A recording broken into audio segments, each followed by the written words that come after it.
Welcome back, traders. I hope you guys have had a really good last week, right? There was a lot of wins in it for us. So you should have won. You should have got some pips. You know what I mean? You should have made some nice profit last week. But anyways, if you didn't, we're doing a new video this week, right? And we're going to be looking at the DXY, EURUSD, gold, and NAS100. So if you're new to this channel, make sure you like, comment, subscribe at the end of this video, because I believe the content I'm going to share with you is going to be super useful. And if you're already subscribed and you're already watching, make sure you share my content so other people are able to see the video also. So with that said and done, we're just going to get straight into it.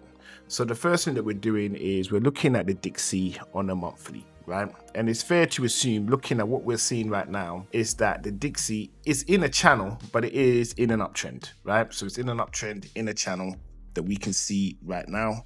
I'm just going to just point that out to you guys so at least you can see it. You probably already know it anyways, but I'm just going to show you nonetheless, right? So this is the channel that we have the DXY in, right? And remember, this is the inversion of EURUSD. This is going to be the next part that we are going to be looking into, right? As for what EURUSD is going to do, but naturally we're going to start with the DXY first. So on a monthly, couple things that we can already identify just by looking at what's going on in this channel already is that we can see we have some fair value gaps in this location right here. So I'm just going to highlight these areas for us because they're going to come in handy moving forward, especially for our predictions for this week coming, which is going to be Monday, the 26th of January. Almost forgot the month there, right? So these are the two FVGs that we can clearly see, and this is derived of the month, which basically means that these FVGs are super strong, right? Also as well, we also need to be mindful of the key levels of importance over to us. So that will be this level right here, right? And this level up here. These two levels right now are the most important levels to us based on market behavior, what market is going to do and how it's going to do it. But the distance between these levels is quite high, right? So meaning that these levels will not automatically be triggered, say next week, right? But these are levels that we definitely want to keep an eye on as we move forward. So with this analysis, say pretty much covered, we know where these levels are. We're going to jump to the week and we're going to see what the week is basically telling us, right? Now, for the most part, we can see that based on what we're seeing in a week, the FVG that we put in this area over here is untapped, so we're going to keep that one there. But this FVG, this area, we're going to get rid of, right? We're going to get rid of, and we're going to readjust this FVG to cover the new area. But also, it's not going to stay on there for long just because market has already gone into it, right?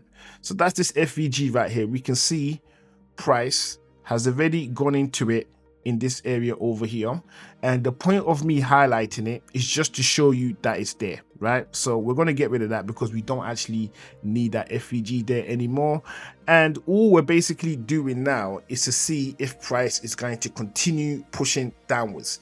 In my opinion, I believe price is going to keep pushing downwards. Reason being is that we have a, just bear with me one moment, I'm just want to make sure that this is straight. So we have a breaker structure at this level down here, okay, where price has flown down, shot up, closed below this level, and it's now under that level right here, okay? So what that pretty much tells me is that the DXY may plan to continue on this journey downwards. So with that said, we're going to jump into the day and we're going to see what the day is telling us. We're not going to go any lower than the day, by the way, right? It's just, yeah, we're not going to go any lower than the day.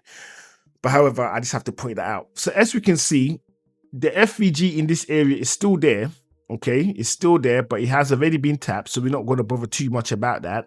And we can see that the path of market is pretty much in the direction that we thought it's going to go in, which is this level here has been taken out, as we pointed out in the weekly, right? And price is moving downwards. It may come back up again, but chances are it's going to be flying downwards, right? So with that said, we're going to get rid of this now.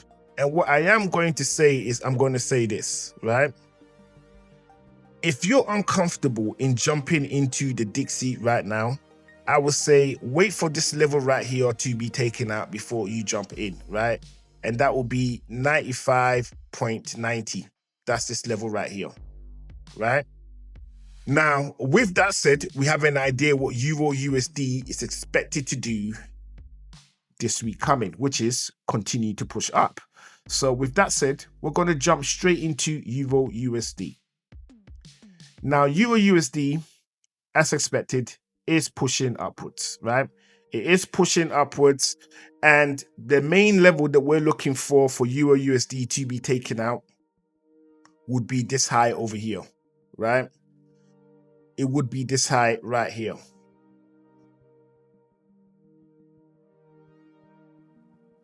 That's the main level we need taken out. And this level right here, if this level down here is taken out, then effectively we should be looking for moves to the downside. Now, these are the two levels that I talked about most last week, right? And this is the move that you would have gotten if you had been paying attention to my channel in any degree, especially for last week. If you watched my videos last week, you know that you would have caught this move down here, and then we rolled it up to the upside, right? It is that simple. But these are the two levels that we're definitely keeping an eye on moving forward, and that is, like I said, this level over here, and price is very close to that, and this level down here, right? If price knocks out this level, okay, if price knocks out this level right here, okay, this is where we're going to be looking for potential moves somewhere in this area, right? Somewhere in this area. So it goes up, it comes down, we're looking for moves somewhere in this area, and chances are we're going to have FVGs in this area right here, and we have another FVG in this area, but that's already been tapped, and there's another small one in this area as well that's already been tapped, right? So these are the levels that we're kind of looking out for, and this is how you will have to prepare yourself for next week to make sure that you have your best foot forward and that you're in position to make as much profit as possible. At this stage of the analysis, there is no point in me going into a much lower time frame, as I think the day is definitely going to do. And then when we jump into next week's video, which is going to be on a Tuesday, we can then drill it down a little bit more and then look at actual behaviors that could assist with the process of making as much profit as possible, right? But as it stands, this is the work that we have right now. So the next asset that we're going to look at is going to be gold. Okay, now gold pretty much is pushing up, right? Gold is pushing up. There isn't really much to say about that, okay? So if you're trying to sell gold, I wish you the best of luck. I really do, right? But however, gold is just basically pushing up, right? So gold is pushing up, and the only anticipation that I can put forward in regards to gold, especially looking at it on the day, right, would be trying to find areas of, or for lack of a better word, FVG areas where we may get a possible pullback into, right? So that will be this zone right here. That will be this zone over here.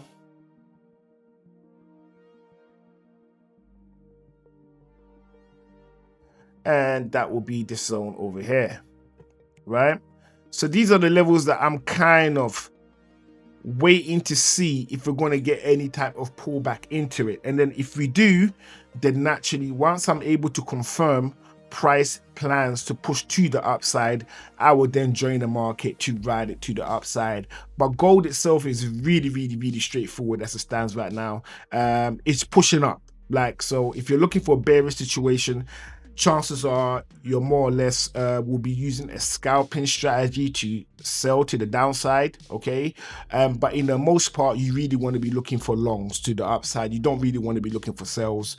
If you are looking for sells, you're going to have to keep your eyes glued to the charts, because it could just flip around instantly, right? So you want to be mindful of that, right? So that's my take on gold. Gold is pushing up, it's doing what it's doing, and that's just that. There's nothing more I can say about that, right? The next asset that we're going to look at now is going to be the NAS, right?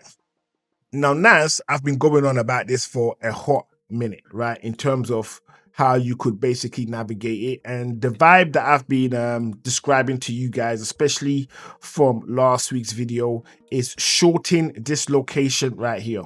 Okay, because as it stands, NAS is failing to break above this level, so it makes sense that whenever price comes into this zone, you short it downwards, right? And now price is about to get into this zone again. So like I said, if we have another bearish candle close below this zone, then naturally you want to short it downwards.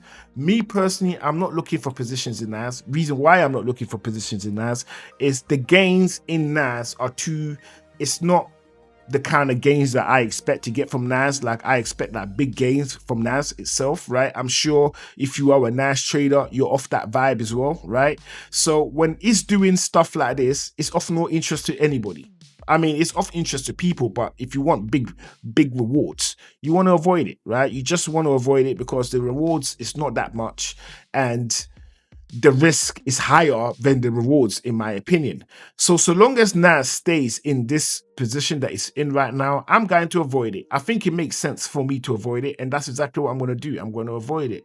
And if you want to look at the structure that is most of concern in regards to this behavior that I just call insanity, obviously it's not, but that's how I refer to it because it's not giving me what I want, so naturally I'm going to complain about it, right? Is we have a squeeze, and this squeeze has been going on since last week. No, before last week, as a matter of fact, right? It's been going on for it's been going on for a while. It's been going on for a while. And one of the things that you will notice about this squeeze as well, especially as we're looking at it on the day, right, is that it ties in very, very, very nicely, right, with an FVG that we have in this area right here. So we have an FVG in this area, right? I did mention it because I've just seen it. I mean, I saw the overall pattern and I was annoyed by that, but I've just noticed this FVG in the making of this video. So we're just going to make this purple, right? And as you can see, that's the FVG. That's where price is doing its thing, and it hasn't been able to close above that zone, right? And I personally, I need price to make a decision as to what direction it wants to move in, so I can kind of get the gains that I'm used to and the gains that I like. And that is, I would want this level down here to be closed, right? I want this level down here to be closed. What I mean by to be closed, even that statement, to be closed, makes no sense, right? I mean, what I'm basically saying is I want price to close below this level right here, right? If I'm going to be taking more shorts, right? And if I'm going to be taking more shorts, and it also prepares me to put in longs to the upside, knowing that the profit potential is going to be huge, right? So that level is 23,840.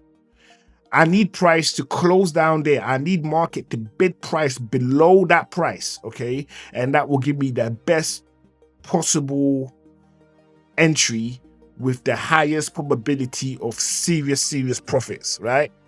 But at the same time, if I get a close above this level up here, okay, which is 26,292, right? I know that price plans on pushing to the upside, so I can tap in to ride NAS to the upside, right? Now, bearing in mind, everything you're hearing here isn't bulletproof system, right? It's not like, oh, if I just follow what Pips said, I'm sorry, that's my old channel name, by the way. If I follow TP Success, right, price is going to just keep going in a direction. That's not the way how you want to do this at all, right? It needs to make sense. So these are the probabilities that I'm looking for that will give the highest possibility that price is going to continue in the direction, but it doesn't mean that it will. It's just something to make life a little bit easier for us as we try to make as much profit as possible, right? So these are the moves that I'll be looking for. Either 26,292 gets taken out, which means I can jump in with longs at a premium, so I won't be getting it at a discount, I'll be getting it at a premium price.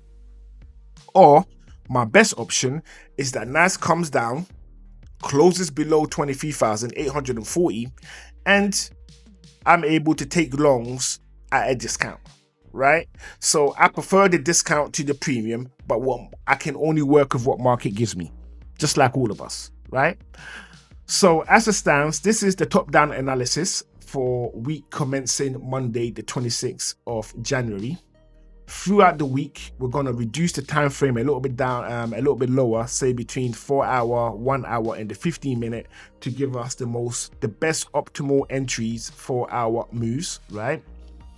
Any of you guys that have been watching for a little while should have a rough idea how to do this, right? And remember, I'm only sharing how I do my analysis. I'm not on here trying to tell you that I am a guru. I am a market expert. I'm not any of these things. I'm just sharing with you how I do my analysis. That's all.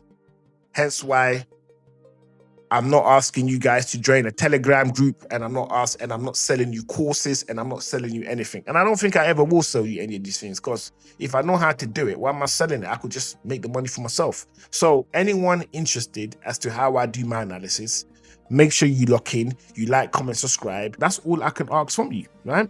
So with all of that said and done, thank you for coming over, and I'll see you all on the next one.